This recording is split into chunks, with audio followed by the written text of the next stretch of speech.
আগামী মার্কিন নির্বাচনে রিপাবলিকান দলের প্রার্থী ডোনাল্ড ট্রাম্প গেল কয়েক মাস ধরে প্রচার চালিয়ে যাচ্ছেন তিনি। তবে চলতি মাসের সম্মেলনে প্রার্থিতা চূড়ান্ত হওয়ার পর থেকেই সেই প্রচারণা বেড়েছে কয়েক গুণ। সমাবেশে নানা বিষয়ে কথা বলে আলোচনার জন্ম দিচ্ছেন সাবেক এই মার্কিন প্রেসিডেন্ট। ফ্লোরিডায় রক্ষণশীল খ্রিস্টান গোষ্ঠীর আয়োজিত এক অনুষ্ঠানে ভাষণ দিয়ে দলকে বিভাগে ফেলেছেন ট্রাম্প। নিজের বক্তব্যে খ্রিস্টান সম্প্রদায়কে উদ্দেশ্য করে তিনি বলেন তারা যেন ভোটদানে অংশ নেন। এবার তাকে ভোট দিলে আগামীতে আর ভোটই দিতে হবে না বলেও মন্তব্য করেন Trump. Get out and vote just this time. You won't have to do it anymore. 4 more years, you know what? It'll be fixed, it'll be fine. You won't have to vote anymore, my beautiful Christians. I love you, Christians. I'm a Christian.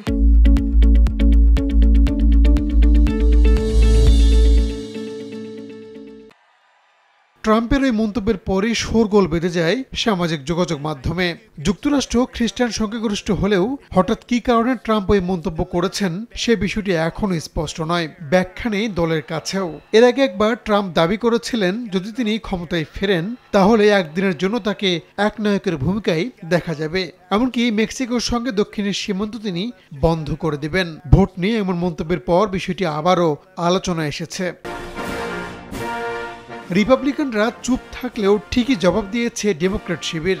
দলটির সম্ভাব্য প্রার্থী কামালা হ্যারিসের প্রচারণা শিবির ট্রাম্পের মন্তব্যকে উদ্ভট আখ্যা দিয়েছে।